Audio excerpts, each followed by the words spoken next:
ओम साईं राम।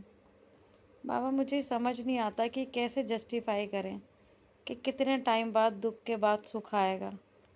कई लोगों की ज़िंदगी तो दुख में ही निकल जाती है, सुख बेचारे भोग ही नहीं पाते। क्या मतलब पिछले जन्म के जो कर्म होते हैं वो इस जन्म में क्यों उनका हमें भोग भोगना पड़ता है? ऐसा क्यों नहीं होता हर जन्म का हिसाब उसी जन्म में हो जाए? अब कोई बेचारा इस जन्म में अच्छे कर्म कर रहा हो तो बाबा उसको सुख कब मिलेगा? या फिर बस मुझे लगता है शायद साईं का नाम लेते रहो, क्योंकि बाबा सब कहते हैं कि आप अपने भक्तों को दुखी नहीं देख सकते। भक्तों पे जैसे ही दुख आता है आप फ़ौरन चले आते हो।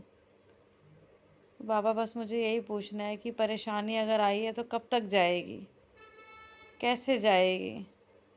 सब कुछ तुम पे छोड़ के बस तुम्हारा नाम जपते रहते हैं बाबा, सुबह शाम। बस आप अपनी कृपा बनाओ बाबा, और फिर से सब कुछ ठीक कर दो। मैं मानती हूँ सुख और दुख दोनों साथी हैं, दुख आता है तो सुख भी आता है, सुख आता है दुख भी आता है। लेकिन हमेशा ऐसा क्यों होता है? दुख ज़्यादा लंबा होता है, सुख थोड़े समय के लिए होता है। शायद इसलिए कि सुख में हम घमंड हो जाता है, इसलिए। पता नहीं बाबा, लेकिन मुझे कुछ समझ नहीं आता। कभी कभी मैं इतनी ब्लैंक हो जाती हूँ कि मुझे ऐसा लगता है कि आपसे बात करूँ और आप सारी बातों का जवाब दो मुझे कि ऐसा क्यों होता है। ओम साईं राम बाबा। बस अपनी कृपा हमेशा बनाए रखना बाबा।